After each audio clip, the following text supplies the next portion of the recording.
Did you know that people pleasing is a form of manipulation?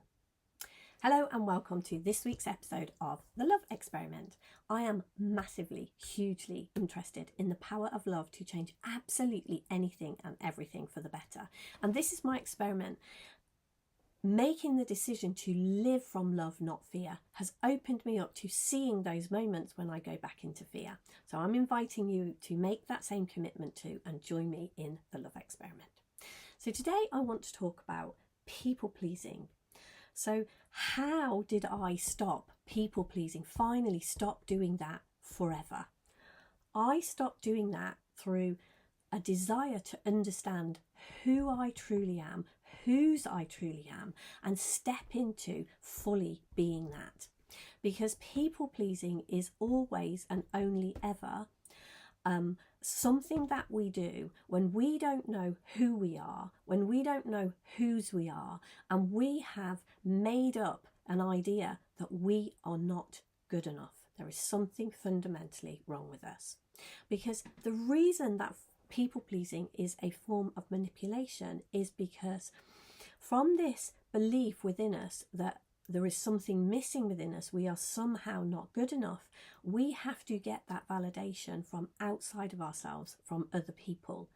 So we will either become a bully and force people to give us that validation. That's how abuse and bullying and control, all of those things come about.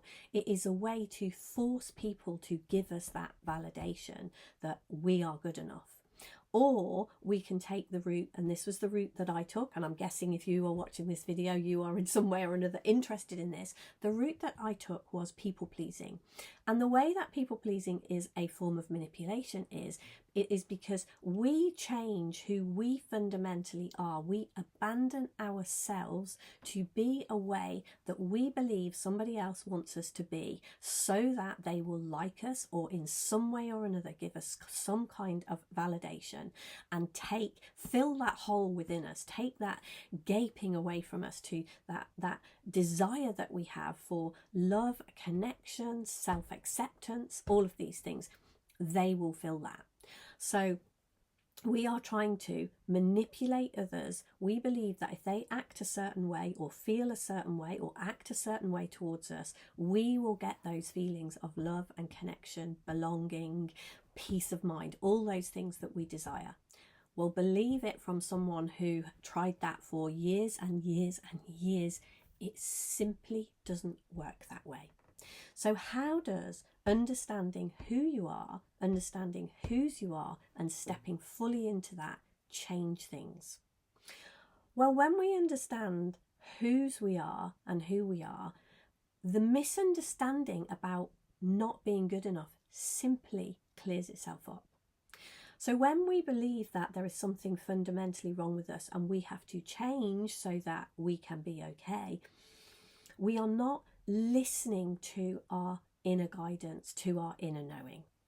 So if we come back to that, if you stop for a minute and take a look at your hand and see the amazingness of it, see what it is capable of, know what that hand, over the time that you have been here as a human being, know the millions of things it's picked up food and taken it to your mouth, it's written things, it's typed, it's picked up drinks, it's done bazillions of things. It is literally just your hand is magnificence in action.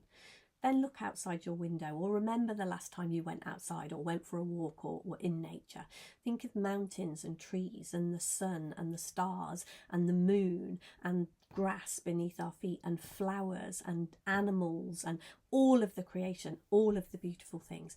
We live surrounded by abundance and magnificence. And all of that points to the intelligence of creation and the intelligence of the creator that created all of this, that created us, that created all of those things that I talked about. So there is an intelligence behind life, and you are part of that intelligence. You are an aspect of God. And don't take my word for it. If that's hitting up in something within you, or you're kind of, whoa, yeah, this isn't where I wanted to go with that, any of that, just stop for a minute and look at the evidence for yourself. So all of this points to the fact a creator with that amount of intelligence didn't make a mistake when they created you. You are not a mistake. You came here good enough. And within you, you have a connection to this creator, God. You have a connection that cannot be broken. And the reason, you know, in a real life, moment to moment, if this sounds woo-woo, in a moment to moment, you know, life, when we start people pleasing, when we start to feel insecure, when we start to feel that we are not good enough, we have simply turned away from that truth. And we are trying to get that connection back. We are trying to feel those things. And we will never get that through the manipulative behavior of people pleasing. But if we come back in this direction and look at the truth of who we are, of whose we are, so we have a connection to this creator. We belong to that creation, and a part of the creation of us is our uniqueness, who we are. And one of the things that we do when we become a people pleaser is we start to compare ourselves with other people. I'm sure you can see that in your life. So the other night I was on a call with some people, and a lovely group of people, and I introduced a lady to share something, and she spoke beautifully. She looked beautiful, she spoke beautifully, and my head started to tell me, oh my goodness, when you speak, when you make videos, they're not good enough, you're not good enough. Now in that moment, that comparison felt real to me. It felt true to me. It felt like this person was better at what I tried to do, was doing it better, was using better words, was more eloquent. It felt like, you know, I kind of wanted to slink off the screen and not show up anymore. Now, through the work that I've done, through the understanding of who I am, what I saw was that was something my mind was making up and saying inside my mind. Those words were coming out in there, and it's like, it simply isn't true. So in that moment, I kind of laughed at this inner dialogue. It was like, yeah, whatever, get on with it. I'm very, very different to that person. I have my style, but I have my people, my tribe, the people who hear things in what I say. And I am going to, the only way that I am going to get any better at this is showing up, is continuing to do this. And so I just let that drop through understanding that I know I never have to believe a thought just because a thought is in my head. I don't have to act on it. I don't have to believe it's true. I don't have to do anything about it. Now, in the past, what I would have done, the people pleaser in me, the insecure part of me, if I had have believed that that was true, I would have got off that call and afterwards decided to be different, to abandon who I am, not look for the guidance in me to be who I am. Now, am I saying we can't improve? Am I saying we can't look at other people and see that they do something well and follow that and do it well? Absolutely not.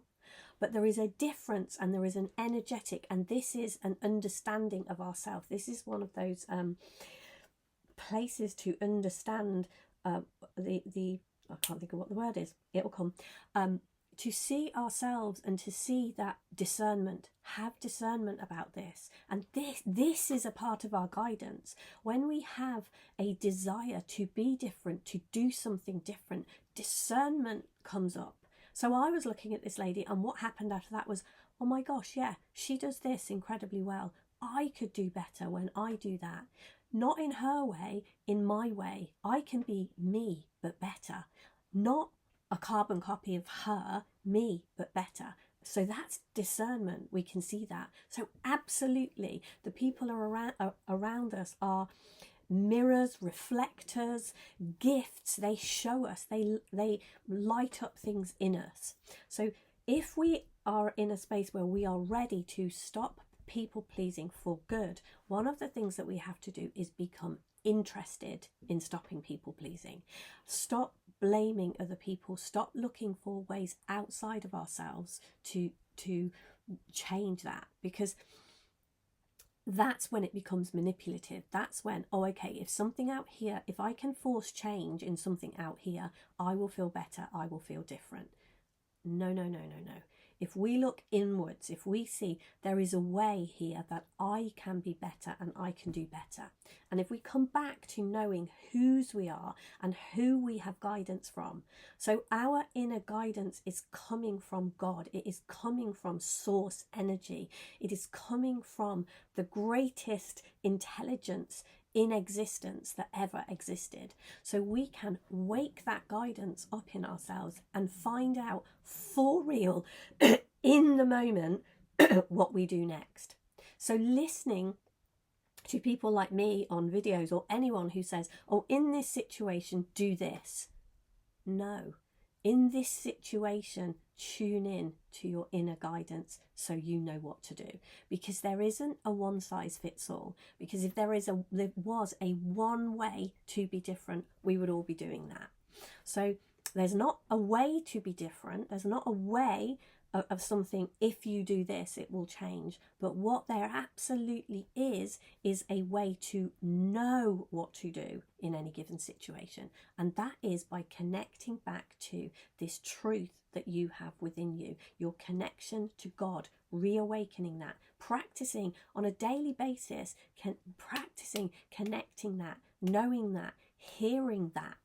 So at the beginning of this video and in the description for this video, I said the way that I stopped people pleasing was by deliberately making a choice to be me, to know who I am, and to embrace that and fully step into that.